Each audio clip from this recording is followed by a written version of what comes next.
Hello friends, मैं Ganpati dental clinic से doctor Rohit Sharma. और मेरे से बहुत बार ये लोग कमेंट्स में भी, हमारे क्लिनिक के अंदर भी ये क्वेश्चन करते हैं कि क्या फुल माउथ इम्प्लांट के अंदर यानी किसी का एक भी दांत नहीं है तो क्या उनको फिक्स टीथ लगवाने चाहिए, नहीं लगवाने चाहिए, और लगवाएंगे तो कितना खर्च आएगा।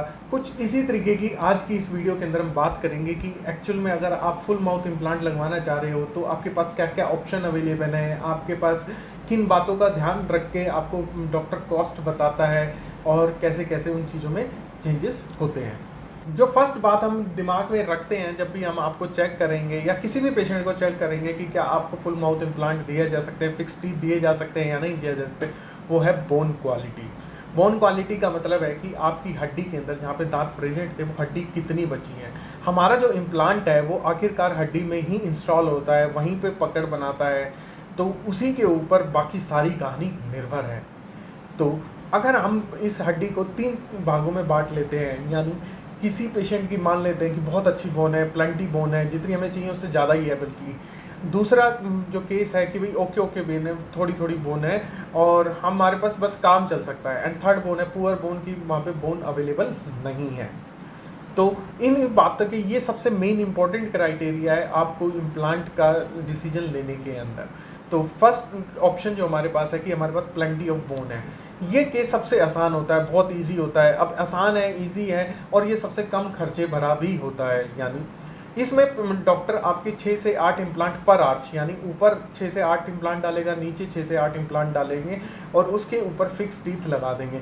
ये कॉमन चीज़ है और बिल्कुल ट्रबल नहीं है इसके अंदर, और आप इजीली अपने दांत लगवा सकते हैं और ये आपके सबसे ज़्यादा लॉन्ग लास्टिंग भी चलेंगे क्योंकि हमारे पास अच्छी बोन है। हमें जितने इम्प्लांट चाहिए उससे एक फालतू ही डाल देते हैं तो उसके अंदर रिटेंशन भी रहती है और कोई दिक्कत नहीं होती। तो ऐसी बोन कब मिलेगी? जैसे मान लेते हैं किसी के दांत हिल रहे थे, उसने है ना बिल्कुल ही एंड स्टेज तक ले जाने से पहले ही अपने दांत निकलवा दिए, ग्रेड 2 स्टेज ही थी और अभी निकलवा दिए, यानी अभी हमारे पास बोन बची है। और इस केस के अंदर सबसे अच्छे इम्प्लांट लगाए जा सकते हैं। तो यानी अगर आपके दांत थोड़े थोड़े हिलने लग गए हैं तो बेस्ट डिसीजन है कि आपके पास इस वक्त आप दांत निकलवा के अगर हम इम्प्लांट लगवाएंगे तो आपके लिए सबसे बेहतर रहेगा क्योंकि हमारे पास बोन अवेलेबल होगी। सेकंड ऑप्शन आती है कि ओके ओके बोन है, यानी बहुत बार क्या होगा कि आगे की तरफ बोन अवेलेबल है, पीछे की तरफ शायद इतनी नहीं है।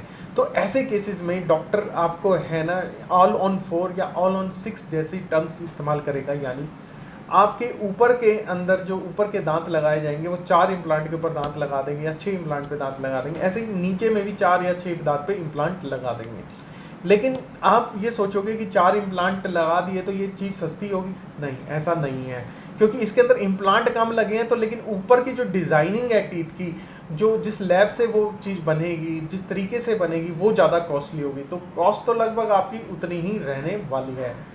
तो थर्ड केस के अंदर हो सकता है कि पुअर बोन है, हमारे पास हड्डी कम हो गई है, दांत बहुत टाइम पहले निकले थे या बिल्कुल ही हिल के निकले, लास्ट स्टेज में निकले हैं कि हड्डी बची ही नहीं है। तो ऐसे केसेस के अंदर हमें थोड़ी सी पीछे की हड्डी का सहारा लेना पड़ता है, जैसे टेरिगॉइड में यानी पीछे की हड्डी है वो जाइगोमा, ये वाली हड्डी का सहारा लेना पड़ता है। तो यहाँ पे जो इम्प्लांट डाले जाते हैं वो थोड़े कॉस्टली हो जाते हैं और आपके ज़्यादा स्किल चाहिए होती है डॉक्टर को भी डालने के लिए, तो उसके लिए कॉस्ट इंक्रीज हो जाती हैं। तो बोन के हिसाब से आपके इस तरीके से होगा, यानी आप अगर पहले कैटेगरी में आते हैं ओके बोन है तो आपकी प्रोस्थेसिस और ये सारा काम सस्ते में हो जाएगा, बीच वाले में आता थोड़ा महंगा हो जाएगा और लास्ट वाले में तो और ज़्यादा महंगा हो जाएगा। अब जो सेकंड जो कॉस्ट को डिसाइड करता है फैक्टर वो होता है इम्प्लांट कंपनी। अब इम्प्लांट कंपनी 2 तरीके की पहले अवेलेबल है हमारे पास इंडिया में, एक होता है बेसल इम्प्लांट यानी आपकी बेसल हड्डी के अंदर काम करती है, और एक होता है हमारा कन्वेंशनल इम्प्लांट जो 50-60 साल से चलता रहा है। बहुत सारे डॉक्टर आपको ये कहेंगे कि फिक्स टीथ इन 72 आवर्स यानी 3-4 दिन के अंदर आपको फिक्स टीथ दे दिए जाएंगे, उसके अंदर वो बेसल इम्प्लांट का सहारा लेते हैं। आपको ये सबसे ज़्यादा सस्ता पैकेज लगेगा आपको और उसके अंदर दे देंगे। बेसल इम्प्लांट भी 2 तरीके के हो सकते हैं। बेसल इम्प्लांट एक जो 2 पार्ट में बनते हैं, फर्स्ट मतलब कि उनका एक पार्ट जो हड्डी के अंदर जाएगा और दूसरा पार्ट बाद में बनेगा, और एक होता है जिसके अंदर वो 1 पीस इम्प्लांट होते हैं, उसके अंदर हड्डी के अंदर डाल देते हैं और डॉक्टर उसको बेंड करके उसको ऊपर दांत लगा देते हैं।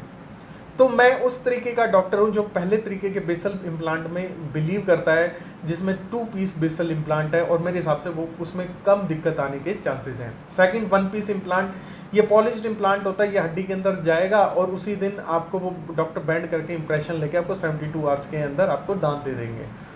तो जो ये सेकंड टाइप है जो 1 पीस इम्प्लांट है, ये सस्ते होते हैं और ये 10-12 एक ही मान 12 इम्प्लांट ऊपर डाल देंगे, 12 इम्प्लांट नीचे डाल देंगे, एक दांत पे एक इम्प्लांट डाल देते हैं और आपको दांत दे देते हैं। हम यहाँ पे अपने क्लिनिक में प्रैक्टिस नहीं करते, हम उसके अंदर बिलीव नहीं करते हैं। तो जो सेकंड टाइप का जो बेसल इम्प्लांट है जो 2 पीस है हमारे यहाँ पे यही होता है और ये भी इक्वली कॉस्टली होता है। सेकंड जो फैक्टर आता है कन्वेंशनल आपको मैक्सिमम डॉक्टर कन्वेंशनल इम्प्लांट के लिए आपको एडवाइस करेंगे। वो कन्वेंशनल इम्प्लांट जैसे कैसी कंपनियों में आता है, जैसे अमेरिकन कंपनी नोबल बायोकेयर, स्ट्रोमैन हो गया, या यूरोपियन कंट्रीज़ के हो गए। फिर बीच की कंपनीज आती हैं जैसे साउथ कोरियन इम्प्लांट, ओस्टियम, डेंटियम, कॉलमेडी, ऐसे तरीके के इम्प्लांट्स आते हैं। तीसरे इजराइलियन इम्प्लांट्स आते हैं, एडिन वगैरह। तो जो हमारी अमेरिकन यूरोपियन कंट्रीज़ के इम्प्लांट हैं वो थोड़े कॉस्टली होते हैं और साउथ कोरियन कंट्री के इम्प्लांट थोड़े सस्ते होते हैं, और अगर आपके लास्ट वाले जो इम्प्लांट है ये थोड़े और सस्ते हो जाते हैं। बेसिकली जो फुल माउथ में जब हम ये इम्प्लांट डालते हैं, इसमें इम्प्लांट की कॉस्ट इतनी मैटर नहीं करती, वो टीथ की क्वालिटी की मैटर ज़्यादा करती है। तो इम्प्लांट की कंपनी चेंज होने पे भी ज़्यादा फ़र्क नहीं पड़ेगा।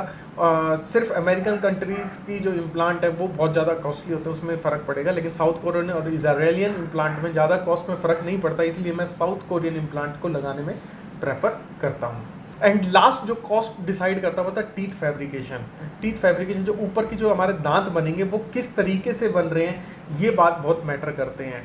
जैसे एक क्या होता है कि आपके दांत के अंदर हड्डी के अंदर स्क्रू डले हुए हैं, उसका डायरेक्ट इंप्रेशन लिया और दांत बना के भेज दिए। जैसे आपका ब्रिज वर्क होता है उसी तरीके से वो दांत बनाए जाते हैं। ये सबसे सस्ते इम्प्लांट, ये सबसे सस्ती दांत होते हैं, टाइप होती हैं, इनको डॉक्टर यूज़ कर सकता है। ये सिर्फ अगर आपके मुंह में बहुत अच्छी क्वालिटी ऑफ बोन है तभी पॉसिबल है, अदरवाइज नहीं है, और मैं इसको ज़्यादा प्रेफर नहीं करता। इसमें सबसे ज़्यादा बड़ी डिसएडवांटेज क्या होती है कि इसके अंदर अगर कोई दिक्कत आ जाए किसी एक इम्प्लांट में, या कोई खाना फंसने की दिक्कत आ जाए या दांत कोई टूट जाए, तो इसको रिपेयर करना बहुत मुश्किल होता है। सेकंड टाइप ऑफ जो प्रोस्थेसिस होते हैं वो स्क्रू रिटेन्ड होती हैं, यानी डॉक्टर उसको इजीली अगर एक स्क्रू खोलेगा और उसको निकाल लेगा। तो ये इसका सबसे बड़ा बेनिफिट है कि अगर कोई दिक्कत आती है तो उसको स्क्रू खोल के निकाला जा सकता है उस प्रोस्थेसिस को। लेकिन ये अगर बेनिफिशियल है तो इसको बनाने में बहुत टाइम लगता है और बहुत पैसा भी लगता है। तो ये इसको स्क्रू रिटेन्ड प्रोस्थेसिस कहते हैं। ये थोड़ी महंगी पड़ती है और टाइम भी ज़्यादा लगता है बनने के अंदर। तो दोस्तों ये कुछ इस तरीके से हम सारी कॉस्ट को डिफाइन करते हैं और इस तरीके से हम इसको मेजर करते हैं, और फिर जो आपकी जो फाइनल कॉस्ट पड़ती है वो लगभग आप ये मान लेते कि आपकी 2.5 लाख रुपए से 4 लाख 4-4.5 लाख रुपए के बीच में वेरी कर सकती है, जो आपका एक साउथ कोरियन इम्प्लांट और अच्छे टीथ के अंदर मिला के अलग अलग कम्बिनेशन को मिला के बनाई जा सकती है। अब आपके टीथ 2.5 लाख में पड़ते हैं या 4 लाख रुपए में पड़ते हैं, 3.5 लाख में, ये एक्चुअली इस बात पे डिपेंड करता है कि आपकी जो बोन है वो कैसी है, हम दांत कैसे लगा रहे हैं, हम कंपनी कौन सी चूज़ कर रहे हैं। तो ये सब सारे कम्बिनेशन मिला के ही एक अच्छा प्लान बनाया जा सकता है, और ये बात हम आपको ना ही फ़ोन पे बता सकते हैं कि आपका कितना खर्चा आएगा, ना ही हम कोई आपकी फ़ोटो देख के बता सकते हैं। ये तो आप जब आओगे तो ही डॉक्टर आपको देख के एक अच्छा गाइड कर सकता है। लेकिन अगर आप ओवरऑल मेरे से शॉर्ट में पूछे कि आपको कौन से दांत लगवाने चाहिए, तो मैं आपसे बस यही कहूँगा कि वो आप डॉक्टर पे छोड़ दीजिए। एंड स्क्रू रिटेन्ड जो प्रोस्थेसिस होती है, जो दांत होते हैं, वो ज़्यादा अच्छे हैं as compare to cement retained जो हमारे ब्रिज वर्क होता है। आप इतना पैसा लगा रहे हैं तो 40-50 हज़ार रुपये का और लालच ना करें, स्क्रू रिटेन्ड प्रोस्थेसिस पे ही जाएँ, वो आपके लिए ज़्यादा बेहतर होगी। तो फ्रेंड्स, आप ये तो कॉस्ट को तो बात कर ली, चलते चलते एक चीज़ और मैं आपसे बताना चाहूँगा कि आप ज़्यादातर है कि भाई ये इसमें क्या वारंटी गारंटी और ये सब होती है। एक्चुअली में कोई वारंटी गारंटी, ये सिर्फ है ना बेचने का अपना सामान या अपना ट्रीटमेंट बेचने का स्टाइल है। ये हमारे हाथ में हर बार नहीं हो सकता कि आपको सक्सेस की गारंटी दी जा सके। हालांकि कंपनी इम्प्लांट कंपनी वारंटी देती है इम्प्लांट पे, लेकिन अगर मान लेते हैं कोई एक डॉक्टर 20,000 रुपये का आपको प्रोस्थेसिस दे रहा है, इम्प्लांट की दे रहा है, तो उसमें 6-7 हज़ार रुपये का ही इम्प्लांट है, बाकी सब उसकी सर्जरी की कॉस्ट है, लैब की कॉस्ट है, उसकी आर्मामेंटेरियम की कॉस्ट है, तो वो सब हमेशा अनरिफंडेबल ही रहता है। तो ज़्यादातर इसके अंदर कोई दिक्कत नहीं आती है, छोटी मोटी है ना, जैसे कोई दांत क्रैक हो गया, कोई पोर्सलिन चिप ऑफ हो गया उसके ऊपर से, तो वो रिपेयर की तो ज़रूरत पड़ेगी। अब वियर एंड टियर तो होगा, कोई चीज़ यूज़ हो रही है तो विद टाइम तो थोड़ी बहुत तो होगी 5-7 साल के अंदर, जैसे मानो कोई दांत के ऊपर रिपेयर की ज़रूरत पड़े। ऐसा नहीं हो सकता कि कोई भी आपके मुँह में चीज़ लगा दी जाए और लाइफ टाइम चले, ऐसा नहीं हो सकता। ऊपर के दांत के अंदर थोड़ी बहुत वियर एंड टियर आप उम्मीद कर सकते हो। तो दोस्तों, मैं आशा करता हूं कि आपको कोई इंपॉर्टेंट इन्फॉर्मेशन दे पाया हूँगा, और अगर आप भी अपनी अपॉइंटमेंट बुक कराना चाहते हैं तो नीचे दिए गए नंबर पे व्हाट्सएप पे अपना टाइम ले सकते हैं। Thank you for watching. Please subscribe our channel for watching other useful videos. Thank you.